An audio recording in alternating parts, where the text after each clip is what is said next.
آس کچھ ہلکی ہو گئی ہے. میں نے کہا یہ بیچارہ رجمانہ سے نہیں تو میں لگا لوں گی. یہ اٹکتا کیوں نہیں کہیں صحیح طریقے پہ؟ یہ اس کا ہوتا نہیں اس لیے ہم نے صرف اس کو یہاں سے لگایا صرف. کیا نہیں ہوتا؟ یہ اندر لگیں گے اس لیے میں صرف یہاں سے اگر ہاں میں نے اس کر دیا اب. ٹھیک ہے.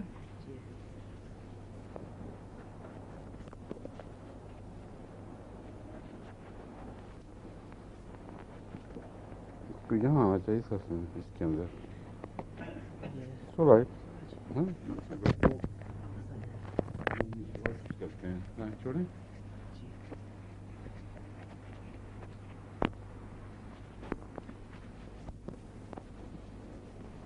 یہ طریقہ ٹھیک ہے.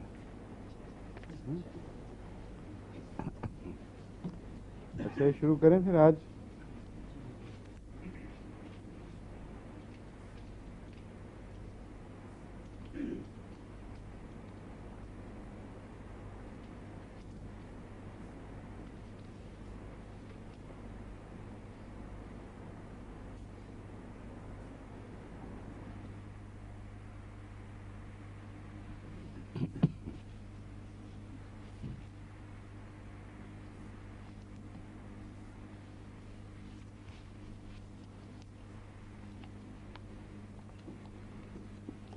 آج ہم رسٹاکس کو ختم کریں گے. میرا خیال ہے وہی جاری ہے نا؟ ہاں ٹھیک ہے.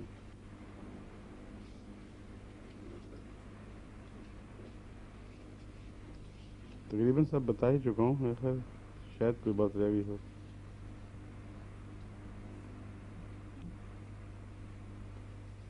آج نے کہا کہ ایک ریسٹلیسنس یعنی بے چینی سارے بدن کی بجائے صرف ٹانگوں سے تعلق بھی رکھتی ہے. رات کے وقت ٹانگوں میں بے چینی جو خاص طور پر زنکم کی علامت ہے. زنکم میٹ اس میں چوٹی کی دوا ہے. ٹانگوں میں بے چینی ہو اور بعض دفعہ ایک مریض اس کو خاص طور پر عورتوں میں یہ زیادہ ملتی ہے تکلیف.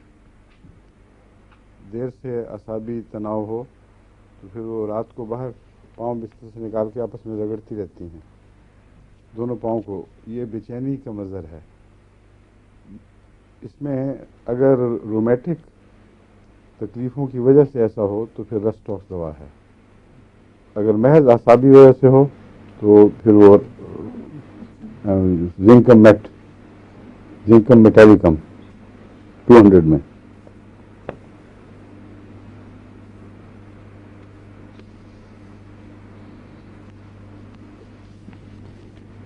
نچلا حصہ دھڑ کا بعض دفعہ رسٹاکس میں باقی بدن کے مقابلے پر زیادہ بوجھل اور بے جان سا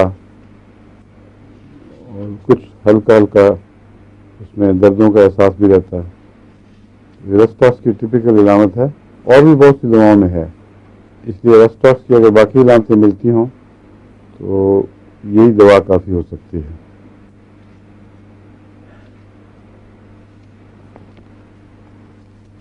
اس کی جو ٹانگوں کی بے چینی ہے وہ رومیٹزم کے علاوہ بعض سپریسڈ ایگزیما وغیرہ یا خارش کی وجہ سے بھی ہوتی ہے. تو اگر رسٹاکس آپ دیں گے تو ہو سکتا ہے مریض کے ٹانگوں پر خارش شروع ہو جائے یا ایگزیما اچھلائے.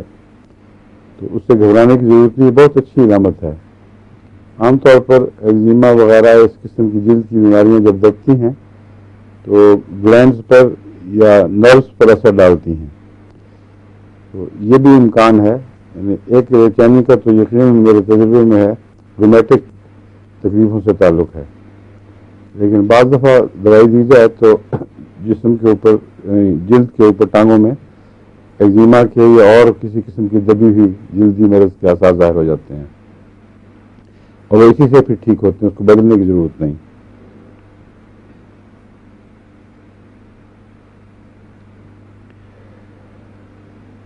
ارٹیکیریا جس کو چھپاکی کہتے ہیں یہ مختلف بخاروں سے تعلق رکھتا ہے. بعض دفعہ بغیر بخاروں کے بھی آ جاتا ہے یعنی بغیر کسی بخار کے بھی. لیکن ملیریا میں اکثر میں نے دیکھا ہے کہ رسٹاکس کا مریض کو ارٹیکیریا کی ٹینڈنسی ہوتی ہے، اور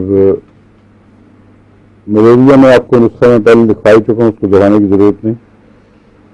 اس کا جو ارٹیکیریا ہے یہ عجیب ہے کہ بعض دوسرے ارٹیکیریا کیا کہتے ہیں چھپاکی کے برعکس، یہ جب پسینہ آتا ہے تو اس وقت غائب ہو جاتا ہے اور بخار کی حالت میں ہوتا ہے،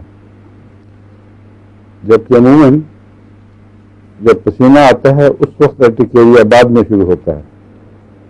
بعض ایسی دوائیں ہیں جن کے اثر سے جو ایلوپیتھک میں ملیریا روکنے کے لیے دی جاتی ہیں، بخار ٹوٹنے کے بعد شدید ارٹیکیریا شروع ہو جاتا ہے ہتھیلیوں وغیرہ میں اور جسم کے اور حصوں میں، مگر خاص طور پر ہاتھوں میں سوجن کا احساس بھی ہوتا ہے. اس کا کیا علاج ہے؟ میں آپ کو ایک دفعہ بہت پہلے بتا چکا ہوں. کیوں جی؟ یادداشتوں کی آزمائش ہے اب یہ. اس کی دوائی پوچھ رہے ہیں تو اور کیا پوچھ رہا ہوں؟ کھانا پکانا نسخہ نہیں پوچھ رہا. یوریٹک یوریا ایٹی کا یورین. ہاں، اس کا نام بھی اپنے حساب سے بدل دی ہے کہ نہ پہچانا جائے نہ پتہ لگے غلط کہ صحیح. فاسفورس 30 میں ایسے وہ ارٹیکا کے لیے بہت اچھی ہے جو ملیریا بخار کو ایلوپیتھک دواؤں سے سپریس کرنے کے نتیجے میں پیدا ہوتا ہے، اور یہ ایک بڑی خشک سی چیز ہے جس میں کوئی لذت نہیں، اس کی خارش میں کوئی مزہ نہیں، بالکل بدمزہ بے ذوق سی چیز، محض تکلیف، اور گہرا ہوتا ہے، اس پر انسان کا ہاتھ بھی نہیں پہنچتا، اور بعض لوگ کہتے ہیں چھری سے کاٹا جائے تو پھر شاید اندر اس کا اثر پہنچ جائے، اور یہ چھری سے کاٹ کر اندر اثر پہنچانے کا جو رجحان ہے، یہ بے بسی کا اظہار، یہ ایک اور دوا میں بہت ہے، اس کا نام ہے ایناکارڈیم 200. ایناکارڈیم میگنیٹ سے بنتی ہے، میگنیٹ یا کیا کہتے ہیں، میگنیٹ ہی ہوتا ہے غالباً. پتہ کیا چیز ہے؟ وہ جس سے دھوبی نشان ڈالتے ہیں کپڑوں کے اوپر، جو دھوبی نشان ڈالتے ہیں، یہ ایک سیاہی سی اس سے نکلتی ہے، اس نٹ سے، جو انمٹ ہے. کپڑا پھٹ جائے گا دھلتے دھلتے، وہ نشان نہیں مٹے گا کبھی، اور اس کی خارش بھی بڑی بدبخت چیز ہے. اگر اس کا زہر کھا لے کوئی غلطی سے تو اس کو سارے جسم پر ورم ہو جائے گی، اور ورم کے اندر خارش چھپی ہوئی ہوگی، وہ جتنا مرضی رگڑے درد ہوگی اوپر، اور اندر خارش تک نہیں بدل ناخن پہنچتے، یا اس کا دباؤ کی لکیریں اندر تک نہیں جاتی ہیں. یہ ہے ایناکارڈیم، اور اس پہلو سے فاسفورس سے ملتا ہے، مگر فاسفورس کی خارش عموماً ہتھیلیوں میں یا تلووں میں ہوتی ہے. اس کا جو ارٹیکیریا ہے وہ سارے بدن پہ ظاہر نہیں ہوتا، سب سے زیادہ یہاں زور مارتا ہے، جو سلفر کی آماجگاہ ہے نا، وہاں فاسفورس کا ارٹیکیریا زور مارتا ہے، اور بدن پر عموماً بے چینی سی، بدمزگی سی پھیل جاتی ہے سارے. تو اس میں اگر فاسفورس کام نہ کرے تو اس کو ٹرائی کرنا چاہیے. کس کو؟ ایناکارڈیم. اور سلفر میں نے استعمال نہیں کی، مگر ہو سکتا ہے وہ بھی مفید ہو.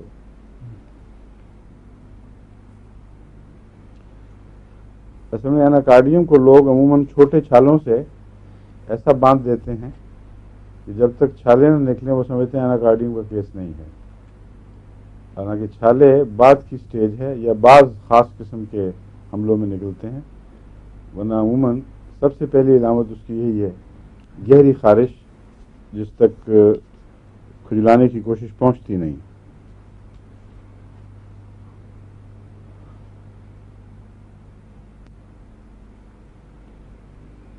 ریسٹاکس سے شنگلز کا بھی اچھا علاج ہو جاتا ہے، اور اس کے علاوہ ہرپیز، ہر قسم کی جو اس کو شنگلز ہی کہتے ہیں، دراصل ہرپیز کو شنگلز کہتے ہیں، اس کی ایک نئی بیماری نکلی ہے جو جنسی ہرپیز، اس کا تو کوئی مستقل علاج ایلوپیتھک میں ابھی تک ایجاد نہیں ہوا، اور ہومیوپیتھک میں اس لیے میں کہہ نہیں سکتا کہ کوئی مریض میرے سامنے آیا نہیں جس کو میں کہہ سکوں کہ یہ فلاں ہرپیز تھی، کیونکہ دیکھنے میں ایک جیسی ہوتی ہے، اور بعض علامتیں ایسی ہیں جن کا مریض بتاتا نہیں کہ جس سے پہچان ہو سکے کہ اس کا تعلق جنسی بے روی سے ہے، مگر وہ ہرپیز ایسی ہے جو ساری عمر کسی کا پیچھا نہیں پھر چھوڑتی۔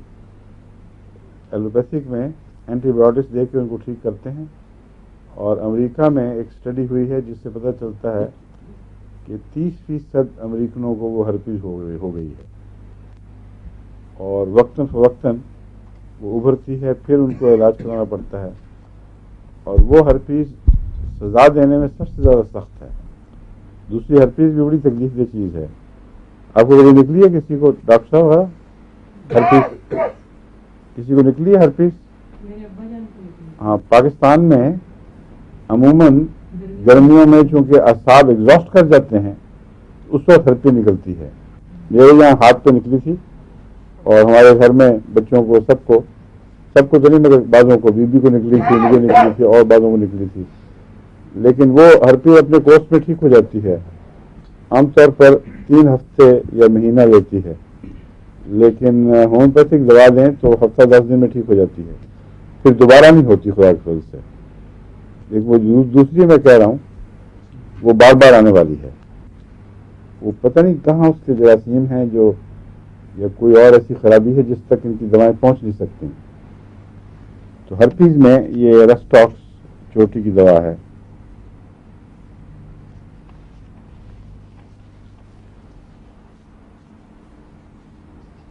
اب آپ کو میں ہائیڈریسٹس بتاتا ہوں جو جگر کی بعض بیماریوں میں بہت ہی اہمیت رکھتی ہے۔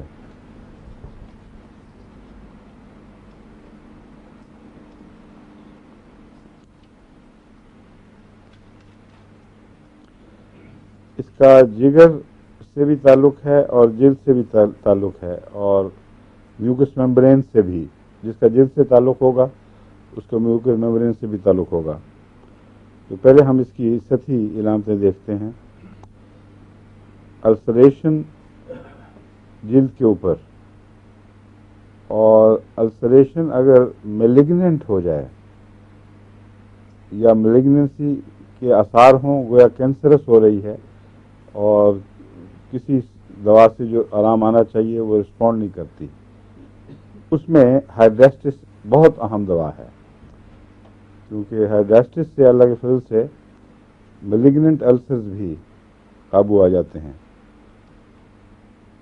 میلیگننٹ پھوڑوں میں اور آنکھ کے ضدی السرز میں ایک ایسی دوا ہے جسے پہلے بہت کم ڈاکٹروں نے استعمال کیا، لیکن اب باقاعدہ ریسرچ پیپرز شائع ہو چکے ہیں، اور وہ کہتے ہیں کہ سب معلوم مقامی لگانے والی چیزوں میں سب سے بہتر ہے، اور وہ ہے خالص شہد۔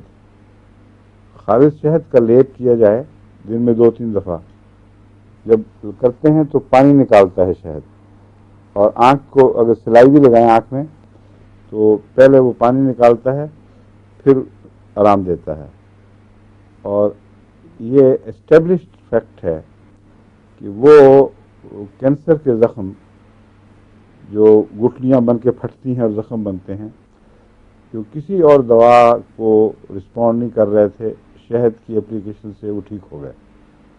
اس لیے یہ جو میں بات آپ کو بتا رہا ہوں یہ میڈیکل ریسرچ جرنلز میں چھپی ہوئی موجود ہے، تو شہد کو نہ بھولیں۔ اور ویسے ایک مسلمان کو تو بھولنے کا سوال ہی نہیں، کہ قرآن کریم میں لکھا ہوا ہے کہ فیہ شفاء للناس۔ شفاؤن سے مراد ایک تو عام شفا ہے، لیکن شفاؤن کا جو نکرے کا استعمال ہے اس سے یہ بھی مراد ہو سکتی ہے کہ اس میں ایک غیر معمولی شفا کی بات ہے، کیونکہ یہ عربی محاورے میں اگر کہنا ہو کہ اس میں غیر معمولی شفا کی بات ہے تو شفاؤن ہی کہیں گے. تو اس کا مطلب یہ ہے، ہو سکتا ہے اس میں بعض ناقابل علاج مرضوں جن کو انسان ناقابل علاج سمجھتا تھا ان کے لیے شفا کی کچھ باتیں رکھی گئی ہوں اس میں. مگر عموماً بھی ہو، کیونکہ عام طور پر شہد کا استعمال لوگ کرتے رہتے ہیں، اس کا عام بیماریوں سے کوئی خاص اس کا تعلق دکھائی نہیں دیتا. اور قرآن کریم تو بہرحال قطعی یقینی بات کرتا ہے. اس لیے میں سمجھتا ہوں کہ شہد پہ ہمیں مزید ریسرچ کرنی چاہیے. یا ہمیں اس کا صحیح استعمال نہیں ابھی تک آیا، یا بعض کچھ خاص بیماریوں میں غیر معمولی شفا رکھتا ہے جن تک ابھی ہماری پہنچ نہیں ہے. اس میں ہے بہرحال یہ علم میں آ چکی ہے بات کہ آنکھوں کے السرز میں اور سخت پرانی کرونک تکلیفوں میں جو رسپونڈ نہ کرتی ہوں، اور کینسرس السرز میں بھی اللہ تعالیٰ کے فضل سے السرز میں یا وہ پھوڑوں کے پھٹنے کے بعد جو بہت ہی مکروہ سی شکل ظاہر ہوتی ہے، اس پر شہد کا لیپ لگانا چاہیے اور دن میں 3 دفعہ پٹی بدلنی چاہیے.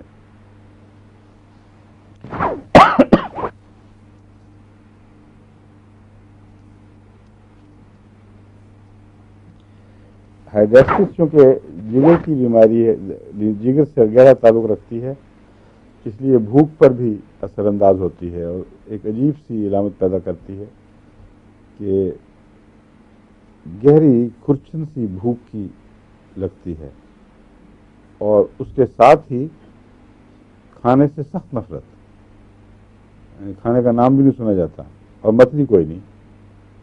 تو بغیر متلی کے کھانے کی کھرچن جیسے بھوک کی نقاہت سے لگتا ہے کہ اندر کچھ معدے کو کھرچ رہا ہے، وہ احساس ہے، اور کھانے سے نفرت.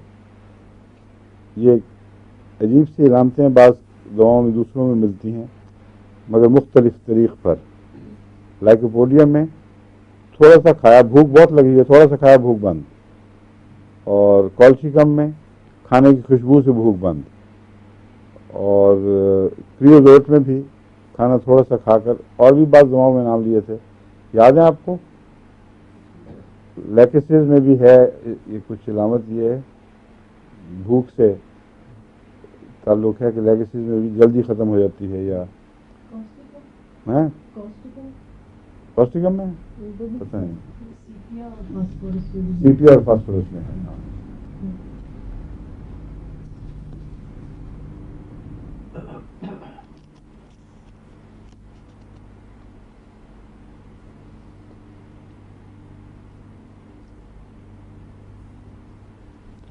اس کی جو نزلاتی کیفیات ہیں ان میں روپی اور زردی مائل گاڑھا مواد ہوتا ہے جو مستقل ناک میں موجود رہتا ہے اور پلگز بنتے رہتے ہیں اس سے، جس کو چوہے کہتے ہیں، اور اکثر بچے پھر وہ نوچتے ہیں پلگ، تو بعض دفعہ پھر اس سے زخم اور خون بھی رسنے لگتا ہے.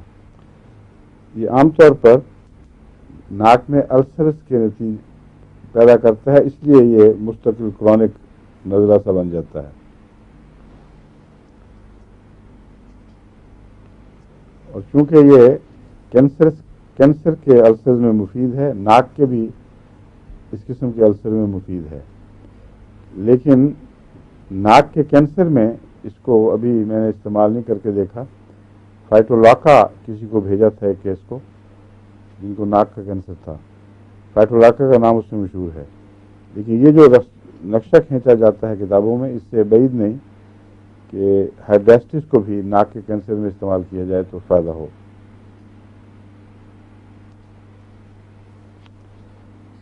رسٹاک سے یہ علامت برعکس ہے کہ یا اور برائونیا کے قریب کہ آرام سے فائدہ پہنچتا ہے، اس کے مریض کو آرام سے تکلیفوں کو فائدہ پہنچتا ہے. چہرے پہ جانڈس کے اثرات ظاہر ہو جاتے ہیں، آنکھوں کے لیڈز پر زخم یا ان کے موٹے ہونے شروع ہو جاتے ہیں انفلمیشن کی وجہ سے، کانوں کے اندر بدبودار اور تھک وہ پیپ سی بنتی ہے جو جم جاتی ہے، اس سلفر میں بھی بہت نمایاں ہے، مگر اس میں بھی ملتا ہے اور اس کے نتیجے میں بہرا پن شروع ہو جاتا ہے۔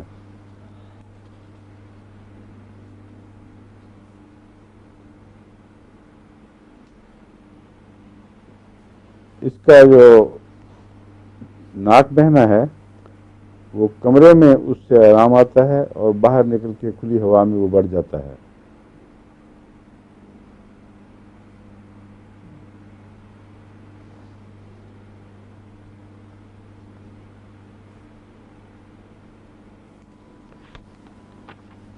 بھوک کے باوجود کھانے سے نفرت جو میں نے بتایا ہے، وہ کھانا ہضم بھی نہیں ہوتا کچھ اور سوائے دودھ اور پانی کے۔ بس یہ جو ہائیڈرائٹس کے مریض ہیں ان کو زیادہ تر دودھ پر رکھنا پڑتا ہے۔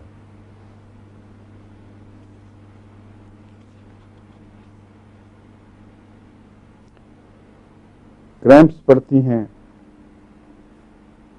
اس کو کیا کہتے ہیں اردو میں؟ تشنج، کڑل تو پنجابی میں کہتے ہیں،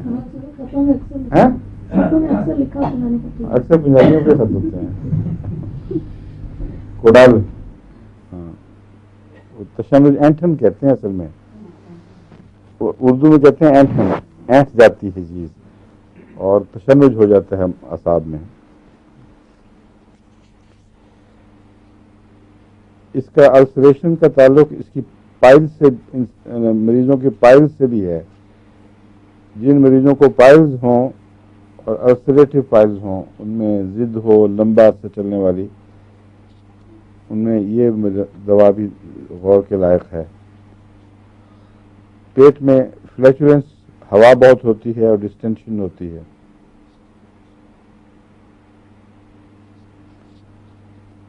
پیشاب عموماً سپریسڈ ہوتا ہے اس میں۔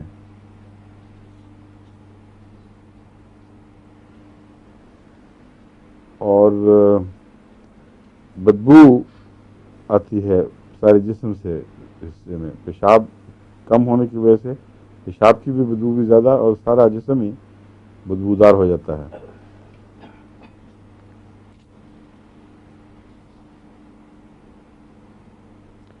اسی جو لیکوریا ہے اس میں بھی یہی علامتیں سب ملتی ہیں۔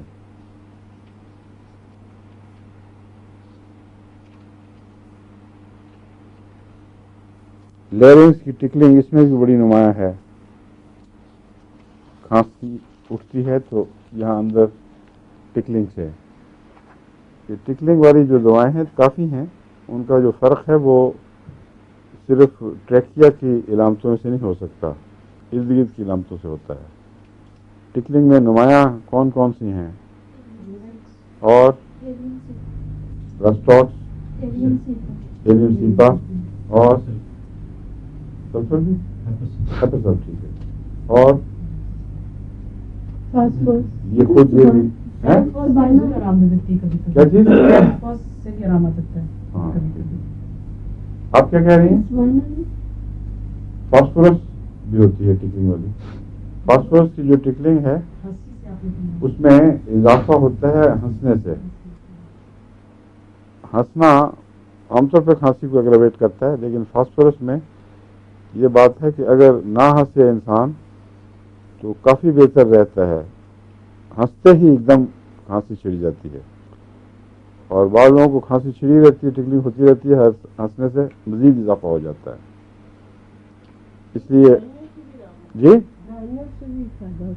ٹکلنگ ہوتی ہے برانیہ میں بھی فائدہ ہوتا ہے، دیکھا کس چیز کو؟ کھانسی کو۔ ہاں برانیہ کو بھی ہوتا ہے۔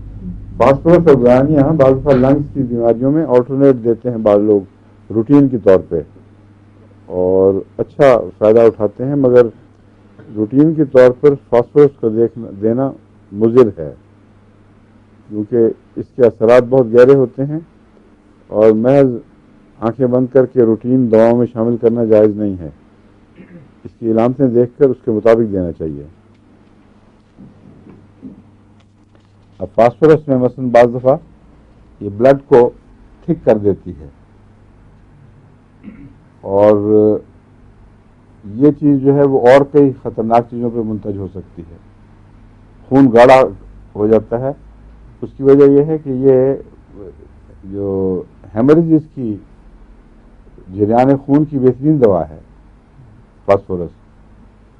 تو کس طرح کام کرتی ہے؟ بعض دوائیں تو بغیر خون کو گاڑھا کیے کام کرتی ہیں، ان میں کنٹرول پیدا کرتی ہیں، دونوں طرف کا توازن آ جاتا ہے. لیکن فاسفورس گاڑھا کر کے کام کرتی ہے. اس لیے جن کا خون پتلا ہو ان کو فاسفورس لمبا عرصہ دیا جا سکتا ہے. بس وہ لوگ جن کو ہیموفیلیا کی تکلیف ہوتی ہے ان کو میں مستقل فاسفورس دیتا ہوں، کبھی کوئی نقصان سامنے نہیں آیا. آرسنک فاسفورس وغیرہ فاسفورس ضرور دیتا ہوں. خون جہاں سے بھی بہے بس بہتے چلا جاتا ہے، رکتا نہیں، جمتا نہیں. ناخنوں کے جوڑ سے بھی بعض دفعہ بہنے لگ جاتا ہے. ناک سے ذرا سی چوٹ لگے، ذرا سا زخم ہو تو بعض دفعہ اتنی بلیڈنگ ہوتی ہے کہ زندگی کو خطرہ درپیش ہوتا ہے.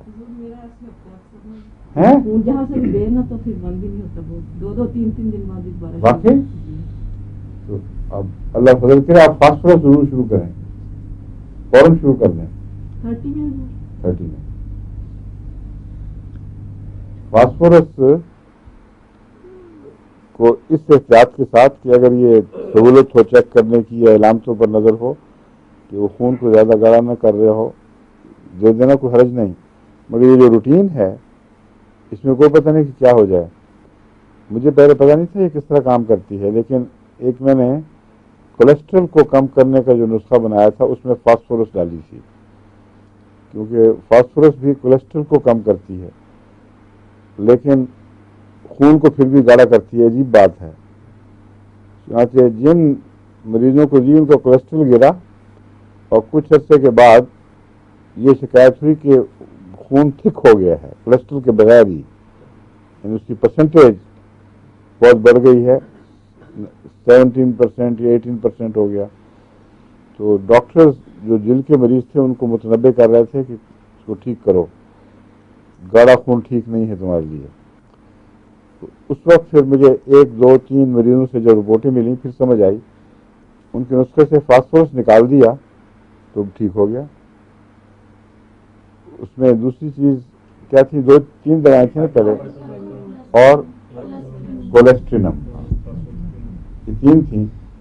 جن میں خون پتلا ہو ان میں یہ بھی دیا جا سکتا ہے فاسفورس بھی، اور یہ موٹاپے کو کم کرنے کے لیے بھی اچھی دوا ہے.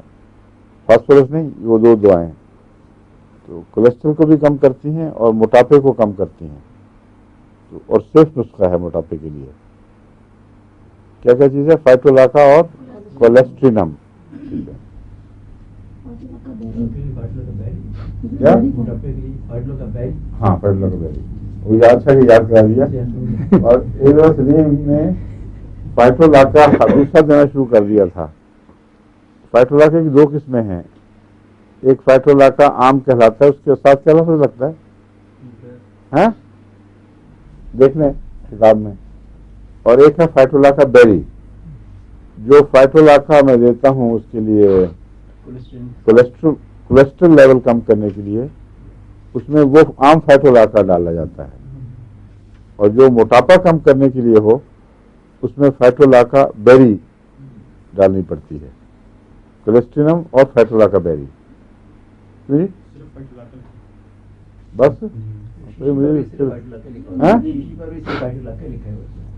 آپ اپنے ہاتھ سے دیکھتے ہیں اس سے کیا فرق پڑتا ہے؟ جو مرضی لکھ دیں. اس میں کیا لکھا ہوا ہے؟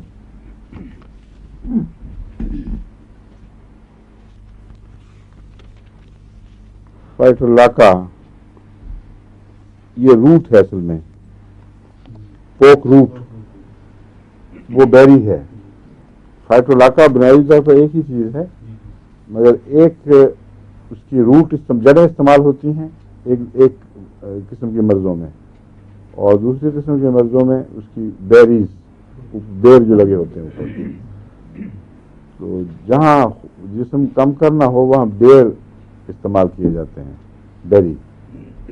اور دوسری دواؤں میں مثلا گٹھلیاں ہیں بڑی بڑی، عورتوں کے بریسٹ کینسر وغیرہ میں دودھ گاڑھا ہو کے پھٹنے لگ جائے بعض دفعہ، بچے کے لیے وہ زہریلا ہو جاتا ہے. ایسے امراض میں فائٹولاکا عام روٹ والا، اور کولیسٹرول کم کرنے کے لیے بھی یہ استعمال کرتا ہوں میں.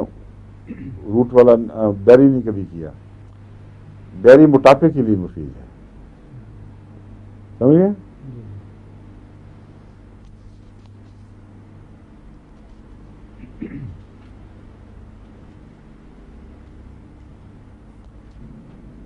رومیٹزم بھی اس میں ہوتا ہے فائٹولاکا میں، نہ اس میں جو ہے اپنا ہائیڈریسٹس، اور ہائیڈریسٹس پہ آپ آ جاتے ہیں. ہائیڈریسٹس میں رومیٹزم بھی پایا جاتا ہے اور پروگریسو ویکنیس ٹانگوں وغیرہ کی آہستہ آہستہ بڑھنے والی کمزوری.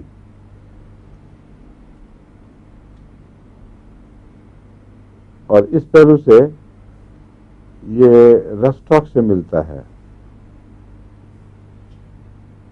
ویسے میں نے آپ کو بتایا تھا کہ اس کو آرام سے بیماریوں سے نجات ملتی ہے، کچھ سہولت پیدا ہو جاتی ہے. لیکن رومیٹزم میں ہلکا چلنے سے رفتہ رفتہ ہائیڈریسٹس کے مریض کو بھی آرام آتا ہے. ہائیڈریسٹس کے مریض کے پاؤں سوجے ہوتے ہیں. اگر وہ جگر کو زیادہ متاثر کر چکا ہو تو جگر کا جو ورم ہے اکثر تو چہرے پر ظاہر ہوتا ہے یا پیٹ پر، یا پہلے پیٹ پہ ہی ہوتا ہے زیادہ، پھر چہرہ اور پاؤں پر بھی. اور گردے کا ورم سب سے زیادہ چہرے پر ظاہر ہوتا ہے. تو اس میں جو اس کا ہائیڈریسٹس کا ورم ہے وہ پاؤں پر زیادہ اثر ڈالتا ہے.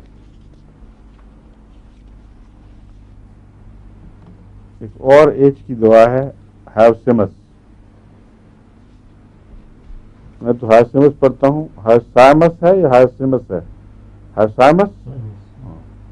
اے بھی ہے بیچ میں، اگر اے ہے تو ہائرسائمس ہوگا. پھر ہائر SCYAMUS، یہ اے ہے یا غلطی سے لکھا گیا ہے بیچ میں؟ ہائرسائمس. اس کی خاص کیا نشانی ہے ہائرسائمس کی؟ بچیوں کا جو آپ نے بتایا جی، پہنتی ہیں کپڑے بچیاں. ہائرسائمس بہت اہم دوا ہے. اگر یہ اس میں ٹائیفائڈ میں ہو تو ٹائیفائڈ میں ریونگز جو ہیں ہائرسائمس کی بڑی نمایاں ہوتی ہیں، پاگلوں کی طرح اس کو سوتے میں بکنا، بے ہوشی میں. اور اس کے ساتھ ایک علامت اس کی جو ہے پیشان والی، ویسے سلفر اور پائروجن میں بھی ہے اور ٹائیفائڈین میں بھی یہ علامت ملتی ہے. لیکن ہائرسائمس کی پہچان یہ ہے کہ یہ کپڑے چنتا ہے، بستر کی چادر چنتا ہے، یہ اپنی قمیض چنے گا. یہ انگلیوں کو کچھ ہوتا ہے تو وہ چنتا ہے. یہ ہائرسائمس کی خاص پہچان ہے. اور دوسرے اس کی ریونگز میں گندی قابل شرم باتیں ضرور ہوتی ہیں، کیونکہ اس کی ریونگز کا اعضاء کی سوزش سے تعلق ہے. اس لیے بعض لوگ حیران ہو جاتے ہیں کہ ایک شریف شخص، انسان پاک باز ٹھیک ٹھاک، وہ جب بیمار ہوا، بخار چڑھا تو ریونگز اس کی بڑی گندی، اور ایسی زبان جو کبھی وہ ہوش میں استعمال کر ہی نہیں سکتا. ایسی صورت میں اگر کوئی بچی بیمار ہو تو بعض ڈاکٹر، پھر بعض ماں باپ ڈاکٹروں کو بھی نہیں بلاتے شرم کے مارے کہ یہ کیا کہے گا، یہ کیا بکواس ہو رہی ہے. تو اس کا کوئی تعلق بھی بالارادہ بے راہ روی سے نہیں ہے.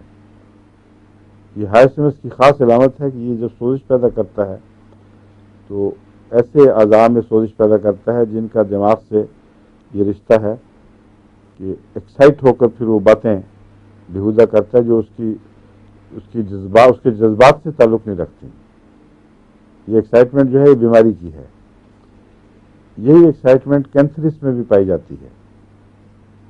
کینسرس کی مریضہ میں یہ ایکسائٹمنٹ پائی جاتی ہے لیکن جذبات کے لحاظ سے کوئی خواہش نہیں, اور اس ایکسائٹمنٹ میں کوئی لذت نہیں ہے, وہ بیماری ہے. اور یہ دوا ایک زہریلی مکھی کی بنی ہوئی دوا ہے کینسرس. اور یہ دراصل اس کے جو اثرات مشاہدے میں آئے وہ جو نیوی میں جہازوں میں سفر کرنے والے مختلف لوگ ہوا کرتے تھے پرانے زمانے میں, تو کئی سال کے سفر ہو جاتے تھے جہازوں پر. تو وہ جب پورٹس پر اترتے تھے تو وہاں وہ یہ دوا استعمال کرتے تھے مقامی عورتوں پر, چائے یا کافی وغیرہ میں یا شراب پلاتے تھے تو پلا دیتے تھے. اس کے نتیجے میں وہ ہمیشہ کے لیے بیچاری اس بیماری کا شکار ہو جاتی. ان کے اندر ایک نہایت تکلیف دہ عذاب پیدا کرنے والی جلن اور گھبراہٹ اور بے چینی پیدا ہو جاتی تھی. اور اس کی وجہ یہ ہے کہ یہ ایکسائٹمنٹ کرتی ہے لیکن اس وقتی طور پر مریض یہ سمجھتا ہے کہ یہ میری خواہش ہے اور اصل میں وہ بیماری ہے, لیکن اس میں ریونگ نہیں ہوتی. کینسرس کا میں ذکر اس لیے کر رہا ہوں کہ ہائرسیمس سے پہچان ہو.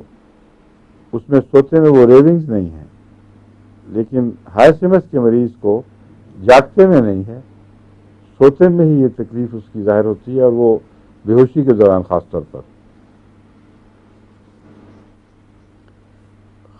ہائرسیمس کی ایک اور علامت جو عام ہے, ہر جگہ کوئورنگ, ٹرمبلنگ, جو ٹوچنگز, ہر جگہ دھڑکتے رہتے ہیں پٹھے,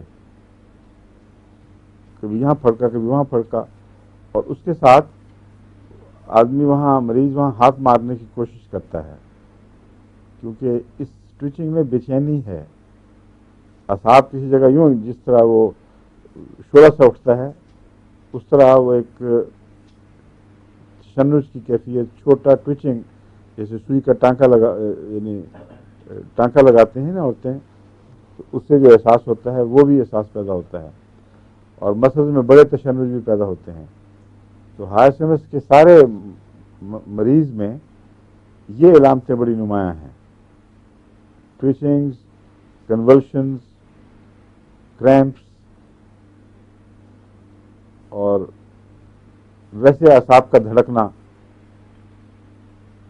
بعض جگہ اعصاب دھڑکنے لگ جاتے ہیں.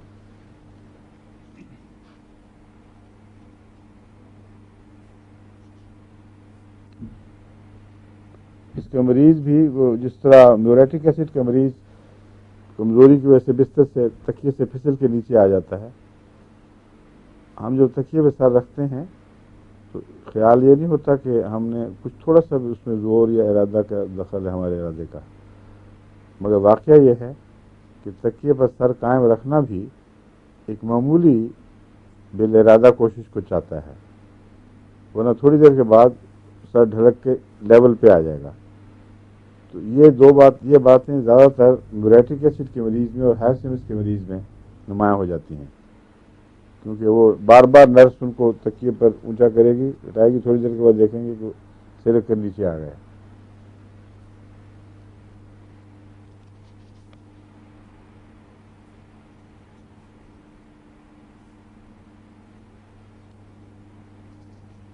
اس میں سوتے میں بھی کنولشنز ہوتی ہیں.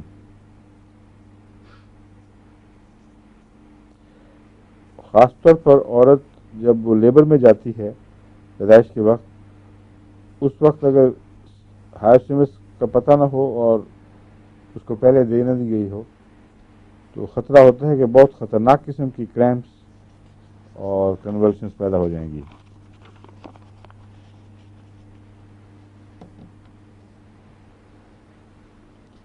دماغی بیماریوں میں ہر قسم کی بیماریاں اس میں ملتی ہیں. اس میں وائلنس کم ہے نسبتاً.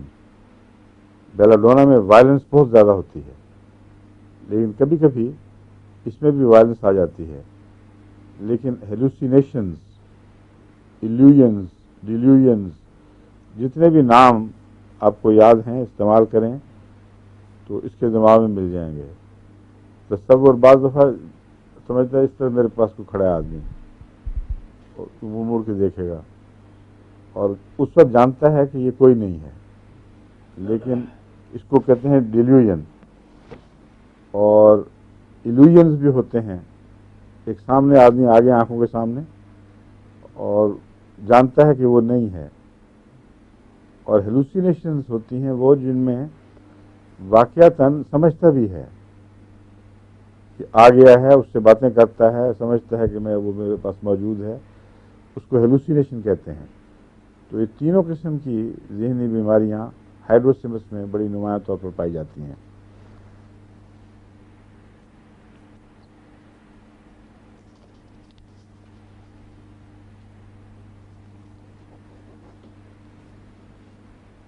اس کی سسپیشن لیکسس کی یاد کراتی ہے. بعض لیکسس کے مریضوں میں بھی اتنی سسپیشن پیدا ہو جاتی ہے کہ وہ سمجھتے ہیں کہ بیوی نے یا بہن یا ماں نے جو دوا دی ہے اس میں بھی زہر ملا دیا ہوگا, اور شکی مزاج بہت ہو جاتا ہے. ہائرسیمس بھی اس معاملے میں بڑی نمایاں ہے. اگر کوئی مریض نہ دوا نہ استعمال کرے اس ڈر کے مارے کہ اس میں کچھ ملا دیا ہوگا, تو اس کو یہ دوا ملنی چاہیے. میرا خیال ہے غالب کو بھی ملنی چاہیے تھی. کیوں؟ کیا وجہ؟ کسی کو یاد ہے؟ ہاں ہاں, مجھ تک کب اس کی بزم میں آتا تھا دور جام, مجھ تک کب اس کی بزم میں آتا تھا دور جام, ساقی نے کچھ ملا نہ دیا ہو شراب میں. تو اگر اس کی شراب میں ہائرسیمس ملا دیا جاتا تو ٹھیک ہو جاتا.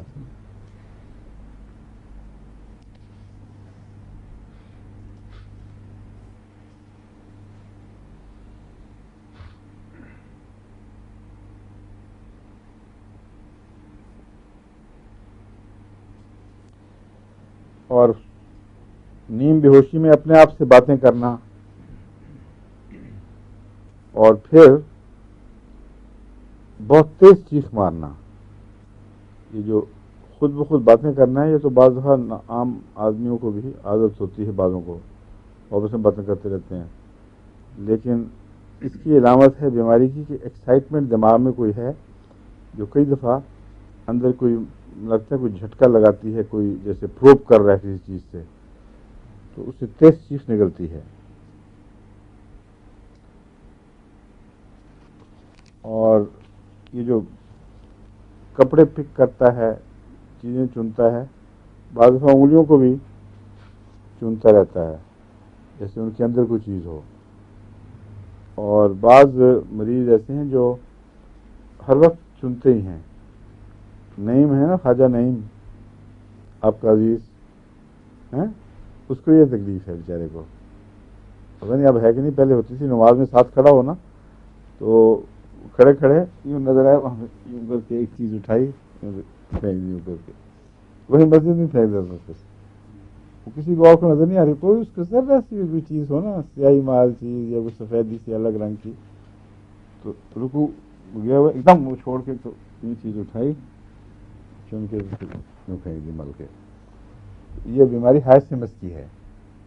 اور اس کا جو دماغ ہے نا, اس کی دماغی بیماری وہ آہستہ آہستہ ڈیولپ ہو کر یہاں تک پہنچی ہے, اور وائلنس بہت کم ہے اس میں, بہت سانس کے طور پر پیدا ہوتی ہے.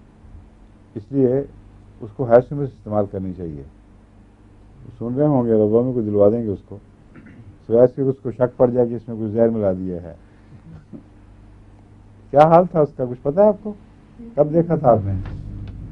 2-3 سال میں. اچھا, ٹھیک ٹھاک تھا. اچھا, اور نمازوں میں آتا ہے سر بغیر سے پہلے آیا کرتا تھا یا بھاگ گیا؟ پہلے تو بڑا باقاعدہ تھا. مسجد مبارک میں اس کے ابا جب تک زندہ تھے اس کی وجہ سے, ان کی وجہ سے اس کو عادت تھی. وہ بہت باقاعدگی سے باجماعت پڑھنے والے تھے, اس لیے یہ بھی پہنچا کرتا تھا. اور بہت دلچسپ چیز تھی. جیسے حضرت مسیح ثالث ایک جگہ شادی سے اس کو انعام ونعام دے کے شادی سے جو رخصت ہونے لگے تو جھپٹا ان کی موٹر کی طرف، پہلے راستے میں پتہ نہیں کیا ہو گیا، وہ روکنے لگے تو میں کہ نہیں آنے دو، پھر اوپر سے کھٹکھٹایا اور کھلوایا وہ شیشہ، میں کہ کیا بات ہے کہ میں دس نسی میں تھوڑے واسطے دعا کر رہے ہیں وہاں یہ ضروری پیغام فوری دینا تھا کہ اس غلط فہمی میں نہ رہیں کہ دعا نہیں کوئی کر رہا آپ کے لیے، میں دعا کر رہا ہوں آپ، بہت دلچسپ آدمی تھا۔ اچھا خیر، اب آگے چلتے ہیں۔ ہائر سمس کا کیس ہے وہ، اس میں ڈر بھی تھا، ہیں؟ ڈرتا چیزوں سے، ہاں سانپ، اسے کہیں کہ سانپ ہے تو ڈر جائے گا۔ اچھا کیوں کہتے تھے آپ کام پر چاہیے؟ نہیں ویسے ویسے ہی کیا ضروری تھی؟ وہ جب زیادہ لوگ تنگ کرتے تھے تو مارتا بھی تھا ہم کو، آپ بچ گئے ہیں۔ انعام دے دیتے۔ یہ احساس ہو جاتا ہے، وہ جو توہمات دل میں بیٹھتے ہیں ان میں ایک یہ بھی ہے کہ میرے بخشش کا زمانہ گزر گیا، اب کبھی نہیں بخشا جا سکتا۔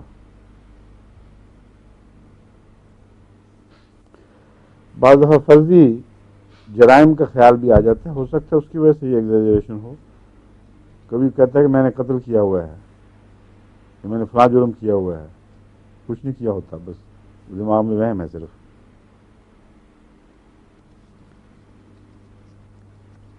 اور ایک اور چیز بھی اس کی لیکسس سے ملتی ہے، لیکسس کا مریض بعض دفعہ راستہ چلتے وہ بھول جاتا ہے میں کہاں ہوں، لیکسس کا اثر جب دماغ پر ہو تو گلونائن میں بھی یہ بات ملتی ہے بعض دفعہ کہ اجنبیت کا احساس، اس میں یہ بڑی نمایاں ہے کہ گھر پہ ہو تو سمجھتا میں گھر پہ نہیں ہوں، باہر ہو تو جگہ کی نہیں سمجھ آئے گی میں کس جگہ ہوں۔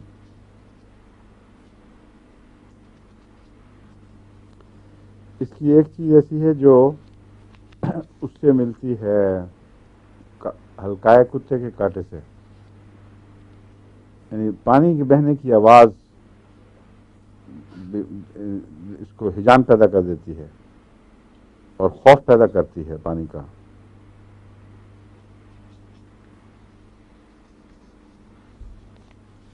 اس میں جو دوائیں دی ہوئی ہیں کینٹ نے پانی سے خوف یا اس کے نتیجے میں اسپیزم گلے کا، یہ کون سا اسوفیگس کا اسپیزم ہوتا ہے جس سے پانی پھر اندر نہیں جا سکتا، فیرنگس کا، ہاں۔ تو یہ کینٹ نے لکھا ہوا ہے بیلاڈونا، ہائرسیمس، کینتھرس اور ہائیڈروفوبینم، وہ تو ہے ہی، اصل تو وہی ہے، لیکن میں نے دیکھا ہے کہ اسٹریمونیم اور ہائیڈروسائنک ایسڈ، یہ دو اس میں بہت چوٹی کا اثر رکھتے ہیں۔ یہ اگر ٹینڈنسی ہو اور خاص طور پر پانی پیتے وقت یہاں اسپیزم پیدا ہو جائے تو اس میں یہ بہت مفید ہیں۔ اسٹریمونیم تو مستقل علاج ہے کاٹے کا، کتے کے کاٹے کا۔ پرانے زمانے میں بعض اطباء اسٹریمونیم کھلایا کرتے تھے، پوڑیا بھری ہوئی پوڑیا کی صورت میں ایسے مریضوں کو، اور اچھی رپورٹس ہوتی تھیں، لیکن ہومیوپیتھک میں تو بہرحال یہ اثر انداز ہے۔ بعض ایسے مریض جن میں کہتے تھے کہ علامتیں ظاہر ہوئی ہیں ان کو میں یہ نسخہ دیتا رہا ہوں، ہائیڈروفوبینم اور اسٹریمونیم، اور اللہ کے فضل سے بہت اچھا اثر پڑتا ہے۔ اگر کسی جگہ ٹیکے مہیا نہ ہوں تو میں نے وقف جدید کے معلمین کو دیا ہوا تھا یہ نسخہ کہ وہاں اگر کسی کو کوئی کتا کاٹے تو پتہ ہو یا نہ ہو کہ پاگل ہے، اس کو فوراً یہ دونوں چیزیں دے دیں، اور ہفتہ بھر تقریباً چند دن روزانہ، پھر ہفتے میں 2-3 دفعہ، یعنی ہفتہ بھر نہیں تو چند دن میں پہلے کہتا تھا کہ 3-4 دن روزانہ، پھر ہفتے میں 2 دفعہ کچھ مہینے تک کھلاتے رہیں۔ تو کسی ایسے کیس میں پاگل پن کے پھر آثار کا پتہ نہیں چلا۔ ابھی کل ایک قادیان سے خط آیا ہے، ایک سکھ ہیں وہاں جن کو پاگل کتے نے کاٹ لیا تھا، وہ ٹیکے نہیں لگوا سکے تھے، ان میں کچھ علامتیں ظاہر ہوئی ہیں۔ ان کو میں نے خط میں تو لکھ دیا ہے، لیکن قادیان والے سن رہے ہوں تو فوری طور پر یہ دلوائیں ان کو، ہائیڈروفوبینم اور اسٹریمونیم، یہ ملا کر اگر بیماری ہو تو 2-3 دفعہ بے شک دن میں دیں، اور اگر ہلکے اٹیکس میں بہت کم ہوں تو روزانہ 1 دفعہ 1 ہفتے تک دیں، پھر اس کے بعد آہستہ آہستہ کم کر دیں۔ آنکھوں میں جو ویژن کی ڈسٹربنسز مسلز کی خرابی سے پیدا ہوتی ہیں، ان میں ہائسمس اچھی دوا ہے۔ ایڈجسٹمنٹ جو ہوتی ہے نا فوکس کی، اس کا آکولر مسل سے تعلق ہے، اور ان میں اگر خرابی کی وجہ سے دھندلا نظر آئے یا وقتاً فوقتاً ویژن خراب ہو جائے، اس میں ہائسمس اچھی دوا ہے۔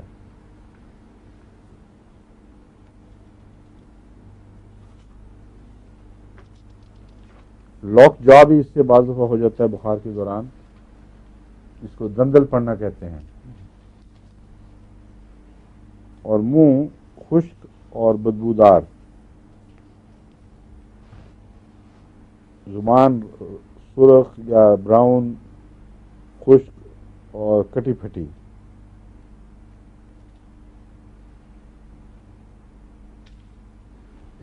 بعض دفعہ زبان پر ارادے کا کنٹرول اٹھ جاتا ہے یا کم ہو جاتا ہے، اس لیے انسان بولتے بولتے وہ بعض دفعہ فالجی مریض اس طرح بولتے ہیں نا، بڑا بڑا کر کے گھسیٹ گھسیٹ کے، ایسی علامتیں ہائسمس میں بھی پائی جاتی ہیں، اس کو استعمال کر کے دیکھنا چاہیے۔ اور زبان کو جو لوگ کاٹتے ہیں کھاتے میں، یہ بات اکثر معدے کی خرابی سے ہو جاتا ہے، جب ریلیکس ہو جائے تو اس میں نے دیکھا ہے پلسٹیلا بھی مفید ہے اور کاربوویج بھی مفید ہے، ڈپینڈ کرتا ہے اس کی علامتیں کیا ہیں، اور ہائسمس کا بھی ذکر ملتا ہے کہ اس میں مفید ہے۔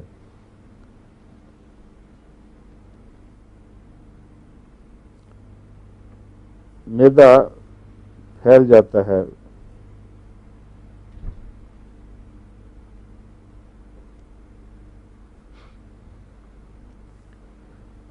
اس کی جو اسہال ہیں وہ بعض دفعہ تو ٹائیفائڈ کے اسہال کی طرح، جیسے کارن کو کوٹ کے موٹا موٹا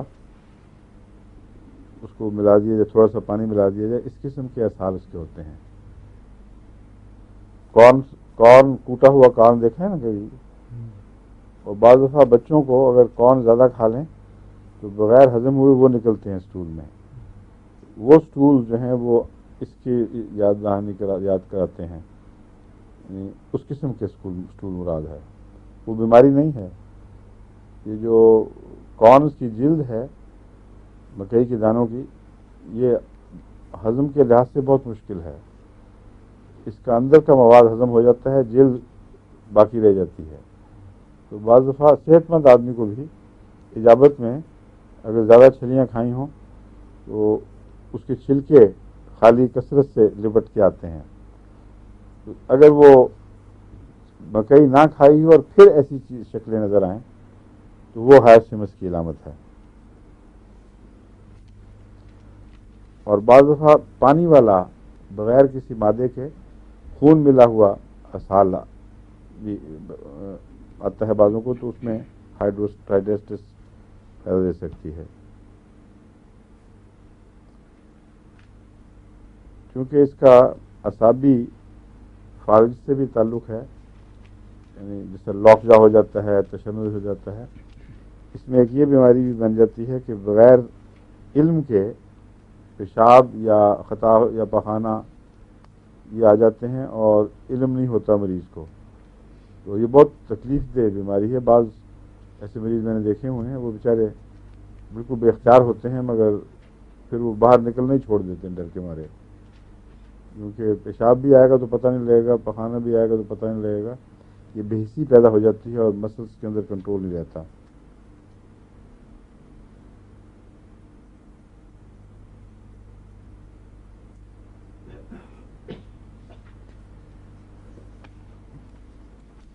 اگر عورتوں کو لیبر کے بعد یعنی وضع حمل کے بعد پیشاب رک جائے، اس میں تو میرا تجربہ ہے کہ اکثر کوسٹیکم بہت چوٹی کی دوا ہے، اور آرنیکا کے ساتھ ملا دیں تو اور بھی زیادہ افیکٹو ہے. لیکن اگر اس سے فائدہ نہ ہو تو پھر ہائرسمس کو استعمال کرنا چاہیے، کیونکہ ہائرسمس ان پیشاب وغیرہ کی نالیوں کے سارے حصوں میں خاص قسم کی انفلمیشن پیدا کرتی ہے، جس کا ذکر میں پہلے کر چکا ہوں. اگر وہ انفلمیشن ساتھ ہو گئی ہو تو بعض دفعہ اکیلا کاسٹیکم نہیں فائدہ دیتا، ہائیڈروسیمس کی ضرورت پڑ جاتی ہے، ہائیڈروسائمس کی، کیونکہ کاسٹیکم کا تعلق شوق سے جو فالج ہوتا ہے اس سے ہے. بس گردے اگر شوق کی وجہ سے کام کرنا چھوڑ دیں، اور اگر یہی شوق ان کو آپریشن کے نتیجے میں ہو یا حادثے کے نتیجے میں ہو اور پیشاب بند ہو جائے، تو اس میں کون سی دوا ہے، کسی کو یاد ہے؟ اسٹرونشیم کارب، بہت اہم دوا ہے. آپریشن کے بد اثرات اور حادثوں کے بد اثرات جو گردوں وغیرہ پر خارج پیدا کر دیں یا شوق کے نتیجے میں سب کام بند کر دیں، اخراج والی چیزیں، وہاں اسٹرونشیم کارب کی 1-2 خوراکیں ہی خدا کے فضل سے صحت پیدا کر دیتی ہیں. بس یہ 3 دوائیں بہت اہمیت رکھتی ہیں. سب سے پہلے کاسٹیکم، ہائرسمس اور آپریشن یا حادثوں کے زخموں کے نتیجے میں اسٹرونشیم کارب. اس سے اگر جان نکل جائے مریض کی، اچانک جسم ٹھنڈا ہو جائے، تو کاربوویج کی بجائے اسٹرونشیم کارب دینی چاہیے، کیونکہ اس کو بعض لوگ سرجن کی کاربوویج بھی کہتے ہیں. عام بیماری سے اگر جسم کی طاقت غریزی ختم ہو جائے اور ایک دم حرارت غریزی، تو اس میں کاربوویج فوراً اٹھاتی ہے، بلکہ بالکل موت کے مشابہ حالت بھی ہو تو اس سے بھی کاربوویج دینے سے نکل آتا ہے مریض. سوائے اس کے کہ تقدیر ہو مرنے کی، پھر تو کوئی روک نہیں سکتا، مگر موقع مل جاتا ہے پھر اس کے علاج کا. لیکن یہ جو ہے اسٹرونشیم کارب، یہ آپریشنز وغیرہ میں کاربوویج والا کام دیتی ہے، کاربوویج بعض دفعہ کام نہیں دیتی. تو جب آپریشن کی ہسٹری موجود ہے یا حادثے کی ہسٹری موجود ہے تو اسٹرونشیم کارب بھی دینی چاہیے. اور سفر میں جو ضروری دوائیں ہیں ان میں اس کو رکھنا چاہیے، آرنیکا، اسٹرونشیم کارب اور کاسٹیکم، ایکونائٹ، بیلاڈونا. ٹھیک ہے، نیکسٹومیکا، بیلاڈونا، ایکونائٹ تو 1000 میں رکھنا چاہیے، کیونکہ وہ اگر گردے کی تکلیف کسی کو ہو جائے، بڑی تکلیف دہ چیز ہے، بہت سخت ہوتی ہے، تو وہ 5-10 منٹ کے وقفے سے ریپیٹ کریں ایکونائٹ بیلاڈونا 1000 میں، تو اللہ ماشاء اللہ وہ ٹھیک ہو جاتا ہے. اگر نہ ہو تو پھر میک فاس بار بار دی جائے.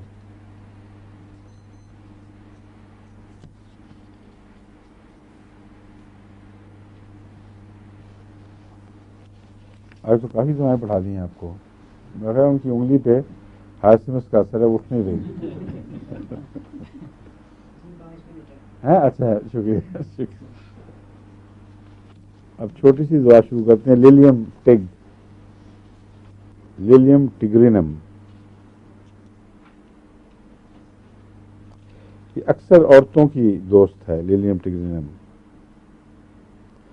خاص طور پر جو ہسٹیریا کی مریضائیں ہوں، جن میں رجحان ہو ہسٹیریا کی طرح ایکسائٹ ہو جانے کا، ان کی بہت اچھی دوا ہے.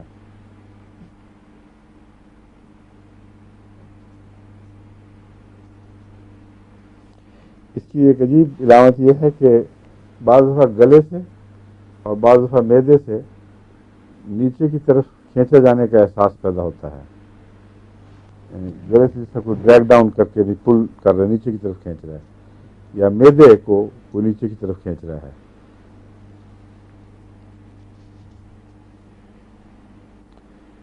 اور عورتوں میں یہ یوٹرس وغیرہ پہ بھی یہ علامت حاوی ہوتی ہے.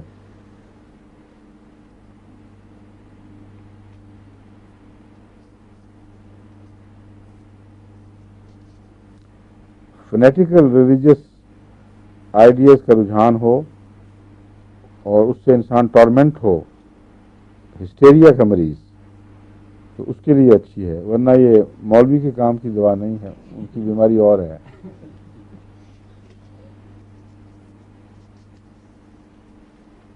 ایک علامت ملتی ہے اللاجیکل. جو ڈیلیم ٹیک کا مریض ہے وہ بعض دفعہ اللاجیکل ہوتا ہے، لیکن میں نے دیکھا ہے ایسا مریض، یعنی کئی مریض دیکھے ہیں، ان کا ایک فرق ہے، وہ نارملی ویسے لاجیکل نہیں ہوتے، لیکن جب ہسٹیریائی اثر غالب ہو تو ایک قسم کی ضد آئی ہوتی ہے، اور ضرور وہ اٹھ پٹھان دلیلیں دیں گے، خواہ وہ نارمل حالات میں کبھی بھی نہ سوچتے. تو بضد ہو کر جو حمقانہ دلیلیں دیتا ہے، اور اگر وہ ہسٹیریائی اثر اس میں نمایاں ہو، اس کے لیے یہ بہت اچھی دعا ہے.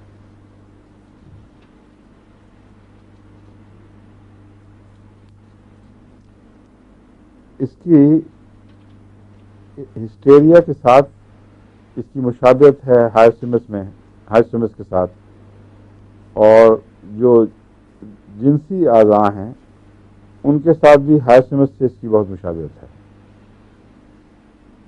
لیکن ایک فرق ہے، ہائرسمس میں تو اور کینتھرس میں تو صرف وہ ایک ہجان ہے، اور واضح طور پر ایک خواہش بیماری کی طرح نہیں بنتی، لیکن اس میں بیماری کی طرح ایک خواہش بن جاتی ہے زوردار، جس پر کنٹرول مشکل ہوتا ہے.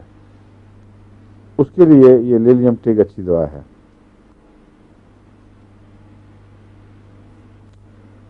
گرمی سردی کے احساس کے لحاظ سے ڈاکٹر صاحب کیا بتائیں؟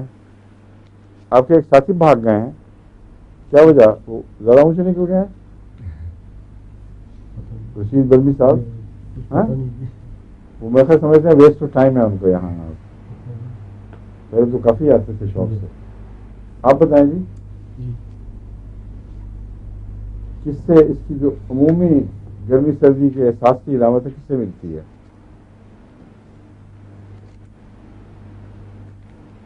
پرسٹلا، سمجھے؟ پرسٹلا کی طرح گرم مزاج، یعنی مزاج گرم سے مراد ہے جسمانی لحاظ سے گرمی تکلیف دیتی ہے، اور ہاتھ پاؤں جلن وغیرہ بھی پائی جاتی ہے.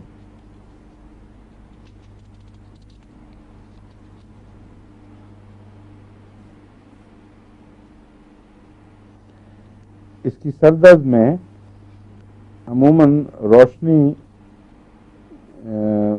نقصان دیتی ہے، مگر زیادہ جو نمایاں چیز ہے کہ ویژن کا ڈسٹرب ہو جاتا ہے. لاس آف ویژن یعنی وقتی اندھا پن بھی ہو جاتا ہے، اور بعض دفعہ کمرہ بہت اندھیرا لگتا ہے،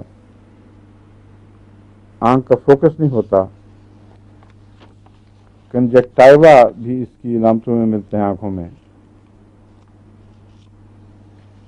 اور اگر یہ خیال ہو کہ بس میں پاگل ہو جاؤں گا یا پاگل ہو جاؤں گی، تو اس خیال کی بھی یہی دوا ہے.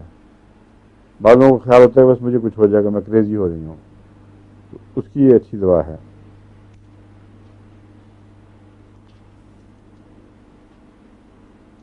اس میں جو احساس ہے ہر وقت نیچے رکھنے کا، اس لیے مریض چاہتا ہے کہ میں اس کو ہاتھوں سے اپنے پیٹ کو اٹھائے رکھوں، یہاں سے پیٹ کو اوپر کروں.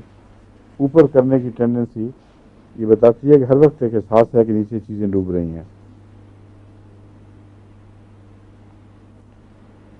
اس میں ایک علامت مرکور کی ملتی ہے. مرکور میں پیچش ایسی ہوتی ہے کہ فارغ ہونے کے بعد بھی وہ پیچش کی بے چینی اور درد جاری رہتی ہے. بعض ایسے اکثر پیچش میں ایک دفعہ فارغ ہوں تو چند منٹ کے لیے یا گھنٹے آدھے گھنٹے کے لیے سکون مل جاتا ہے، مگر مرکور میں وہ اسی طرح تیزی کے ساتھ فراغت کے بعد بھی تکلیف رہتی ہے. اور مرکار کے پیشاب کی جلن میں بھی یہی علامت ہے کہ پیشاب کرنے کے باوجود جلن بڑھتی جائے گی کچھ عرصے تک، اور اس لحاظ سے یہ لیلیم ٹیگ اس کے مشابہ ہے. اور اب ان کی انگلی اٹھ گئی ہے، اس لیے ایک دو فکرے باقی پھر سے انشاءاللہ. ٹھیک ہے،